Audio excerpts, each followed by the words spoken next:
నమస్తే అండి అందరికీ. ఈ వీడియోలో అయితే నేతన్న కన్నీటి బాధను వివరించడానికి ప్రయత్నం చేస్తానండి. మనుషుల మానమును కప్పే బట్టను తయారు చేసే నేతన్న కష్టాన్ని వినండి.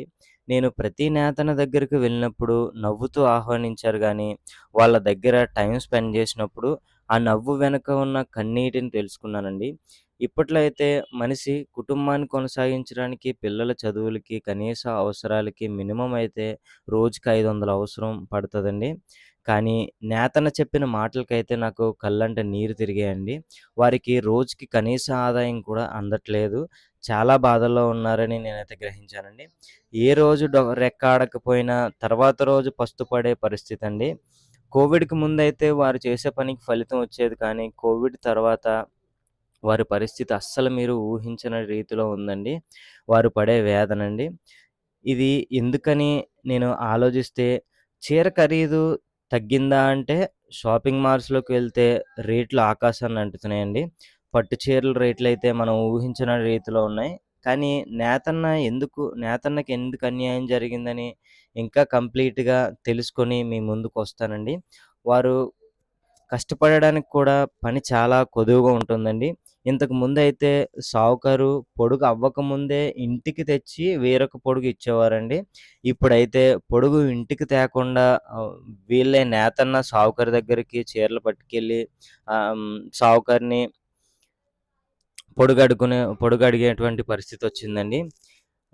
నెలలో 30 రోజులుంటే వీరు పడేదే కనీసం కష్టపడేది 20 రోజులండి. మిగిలిన 10 రోజులు పని లేక ఎంతో రోదిస్తున్నారండి. ఇంకా మీకు చెప్పాలంటే నా చిన్నప్పుడు ఇంటింటికి ఒక మగ్గం ఉండేదండి. ఇప్పుడు సావుకారు సావుకారు పొడుగులివ్వక, వాళ్ళ కష్టానికి ఫలితం రాక, నేత మానేసి డైలీ కూలి పనికి ఎండలోకి కష్టపడడానికి వెళ్తున్నారండి. ఇలా కొనసాగితే కొన్నాళ్ళకు ముందు తరాలకు మనం మగ్గాన్ని, నేతన్నను మ్యూజియంలో మాత్రమే చూడగలమండి. మీకు ఇవన్నీ ఎందుకు చెప్తున్నాను అనుకుంటున్నారా?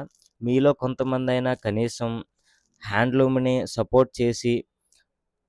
సపోర్ట్ చేస్తారని, ఆయనకి పడే కష్టాన్ని ప్రభుత్వం వరకు తీసుకువెళ్ళి, నేతన్నకు న్యాయమైనది జరిగేలా చూద్దామని, నా సంకల్పానికి మీరు కూడా తోడయ్యి సహకరిస్తారని, నేతన్నకు సాయం జేస్తారని మీకు వినిపించుకుంటున్నానండి. ఇలాంటి మరిన్ని సంఘటనలు మీ ముందుకు తీసుకురావాలని మనస్ఫూర్తిగా ఈ ఛానెల్‌ని ప్రారంభించామండి. మీరు ఆదరించండి ఈ నేతన్నను. మళ్ళీ ఇంకొకసారి చెప్తున్నా అండి. వేర్ హ్యాండ్లూమ్స్ సేవ్ నేతన్న. ఇక చీర విషయానికొస్తే ఇది నెమలి రకం చీరండి. చాలా క్లాసిక్ లుక్ ఉందండి. చీరనైతే నేయడానికి కూడా 2 రోజులు టైం పడుతుందండి. చీర పైట చెంగులో అయితే 3 రకాల డిజైన్‌లుంటాయండి. ఆ 3 రకాల డిజైన్‌లకి 3 రకాల అడల్ని మార్చుకుంటూ నెయ్యాల్సుంటుందండి. చీరైతే 100% పట్టుతో చాలా క్లాసిక్ లుక్‌లో ఉందండి. మీకు కావాలి అంటే 4 రకాల కలర్స్ చీరలున్నాయండి. డిస్క్రిప్షన్‌లో చెక్ చేయండి. నేతన్నని మీరు మనస్ఫూర్తిగా ఆదరించి, ఆయన కష్టాన్ని గుర్తించి, ఇది అనేకులకు చేరేలాగా మీరు ఆదరించి, అందరికీ షేర్ చేసి, లైక్ అండ్ సబ్స్క్రైబ్ చేస్తారని మనస్ఫూర్తిగా ఆదరిస్తూ, నేతన్న మీ ముందుకి ఈరోజు వచ్చేసాడండి. ఈ వీడియో ఇంతటితో ఎండ్ అండి. Thank you.